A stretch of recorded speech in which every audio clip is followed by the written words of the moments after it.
And welcome to my channel. I am so excited to be able to talk to you a little bit today about emotionally immature parents. This is a topic that has been so helpful for me in my own life, but also for my clients to be able to see, oh, okay, like some of the things I experienced in childhood were traumatic. Okay, maybe that is part of why I show up in my relationship the way I do today. One of the things about complex trauma is that it's not always about what happened to you, but it can also be about what didn't happen to you.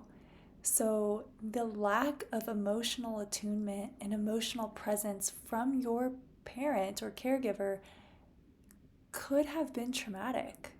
And that carries with us into our adult relationships. So, we're going to talk about emotionally immature parents and the 4 different types. And this comes from Lindsay C. Gibson's book, The Adult Children of Emotionally Immature Parents. Highly recommend this book if you haven't read it yet. It will shed so much light for you on some of your childhood history and the effects that maybe still linger in your life today. So, we're going to talk about the 4 types, and then we're going to talk a little bit about how that forms you as an adult to be parented by somebody with emotional immaturity. Okay, so let's dive in. First of all, an emotionally immature person in general is somebody who has a really hard time coping with reality as it is. They are emotionally handicapped in the sense that they did not have the tools given to them and they haven't learned the tools for being able to deal with distressing moments. It's hard to even get in touch with their own emotions, let alone be around somebody else's difficult emotions. Now, I want to pause here because if you, as we're talking about this, find yourself getting some anxiety coming up of like, ooh, but I have emotional immaturity in me, take a deep breath. Of course, you have some element of emotional immaturity in you. First of all, that's not a death sentence, it's expected. If you didn't grow up with somebody who modeled for you how to navigate your emotions and how to know, okay, I can feel this and make it to the other side okay, then of course you're going to have leaned on these survival skills that a lot of emotionally immature people will do in order to cope through life. Okay, this is unfortunately a generational cycle, and I'm so glad you're here because this is part of you being the person in your family line saying, enough is enough. It's time to break the cycle. I want to try something new and different. Okay, so it's huge that you're doing this work. And I would even say that you taking the risk to dig into your trauma and feel your emotions is part of becoming an emotionally mature person. So, take a deep breath and let's take this one step at a time. Okay. Now, I just want to pause for a moment. If you are finding yourself really wanting to dig into this work, you can go to the link below and get my guide for how to know if you had an emotionally immature parent. It walks you through, how to understand if you had an emotionally immature parent, what kind of emotionally immature parent you had, and what are some of the ways it formed you, and maybe what are some of those roadblocks in your healing that you need to uncover so that you can feel more flow in the healing process. So it's totally free, no reason not to grab it. Go ahead, again, go down to the link below and you can just quickly sign up and I'll send it to you. But back to emotionally immature parents. So there are 4 types, and the first type is the emotional type. This is the kind of parent that was so overwhelmed by their own emotions or anxiety that they couldn't be present to you for your own emotions as a kid. So they're very preoccupied, They tend to be very unstable and unpredictable. And as a kid, you probably noticed that you felt this urge to take care of your parent. And maybe they even did depend on you to be their emotional stability. And what this does to us as kids is we learn that we need to subjugate our own needs for the sake of taking care of another person. We experienced a parent who forced us into a position of either being somebody who abandoned them by not taking care of them, or who saved them by being very enmeshed and caretaking. So, you learned as a kid that, okay, everybody else's needs comes before my own, and you became an expert at abandoning yourself. And I bet if you were to take a really long look at yourself, you might see that in your relationship with people today, you probably are good at abandoning yourself. And that is one of the big roadblocks to doing this healing work. Okay, so the second type of emotionally immature parent is the driven type. This is the kind of parent that a lot of people actually don't see as somebody who could traumatize a kid, but it is traumatic because you are still being neglected emotionally. The driven parent is somebody who's very goal-oriented, very busy, and focused on perfecting people and things. They tend to think that everybody else should value the same things that they value. And what this does to you as a kid is you learn to feel like you're constantly being evaluated. So you might, as an adult, have this feeling like you're not doing enough or you're not doing something right. And it creates a lot of tension in your relationship where you're like very unsure of yourself and you really don't know yourself. You don't know what you value or the goals that you have.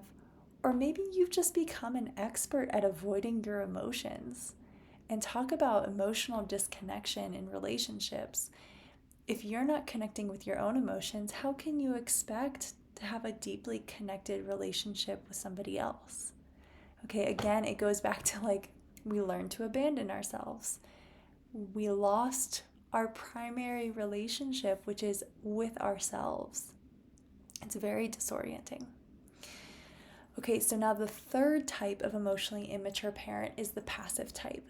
And this is usually the favorite parent of the two because they can be playful and empathetic at times. But the problem comes in when this parent, because they can't cope with distressing things, enables or even turns away and, invalidates the abusive or neglectful behavior of another parent. So they're very good at making excuses for that parent, and you experience this abandonment. So, one of the phrases I like to say in order to kind of paint a picture of what this kind of parent is like is they love you, but they can't help you. So you might feel loved by them, but then in a moment of need, they abandon you because they can't deal with it themselves. It's very damaging, and it really disrupts our attachment with people. Like, okay, when I need something, I can't trust that they're going to be there. And one of the biggest effects it has on us as adults is that we learn that we can make excuses for other people's abandoning or damaging behavior. So you might find yourself in a relationship with somebody who is very critical or who makes you feel so triggered, but you can find an excuse for them that helps you abandon yourself. So for example, say your partner has their own abandonment wounds and they start screaming at you, trying to get you to prove to them that you're not going to abandon them. You might get in a situation where you're like, well, they're hurting. So I need to just keep being in this conversation with them. I need to keep, responding to them, even though I feel so triggered and hurt right now. It's, we're able to just kind of make excuses. And it gets us in some really damaging relationships as adults. Okay, now the last one, and this is the one that most people will typically think of when they think of childhood abuse, is the rejecting parent. And this is the parent that really likes their own independence. They do not show empathy at all. They can be very demeaning of you. And if you have any needs, they reject responding to those needs and might even get angry or abusive in response if they're pushed too hard. So, gosh, I mean, just like really, not only is there that neglect there, but there's also that abuse there of like, I'm going to make you feel small. I'm going to push you away. And what that does to us as adults is we learn that we're a burden. It's really hard to ask for help. It's really hard to lean on other people because we learned that we need to become smaller than we are. Again, we need to abandon ourselves. Our needs don't matter. So each of these different types of emotionally immature parents basically teach us to disconnect from our core self. It teaches us to abandon ourself. So not only did we not have a parent who met our needs emotionally, but now we as adults don't even know how to parent that wounded part of us. And we're expecting other people to be able to almost hold us up because we can't do it for ourselves. And so, if you find yourself getting sucked into codependent relationships or in abusive relationships that kind of replicate some of that trauma growing up, this might be why. And this is a really good starting point for dealing with our trauma so that we can have healthy relationships as an adult and show up for ourselves. I mean, we need to repair that relationship with ourselves more than anything. So again, this is not a death sentence if you had an emotionally immature parent, and it's not a death sentence if you have some emotional immaturity in you. It's expected, it's a generational cycle, but there are actually things you can do about it. And it starts with becoming that mature parent for yourself. It starts with learning not to abandon yourself. I see couples all the time in my therapy practice who are just like, we just need new communication skills. We just need to figure out the right way to say it. And I find over and over again, it's never about the communication skills.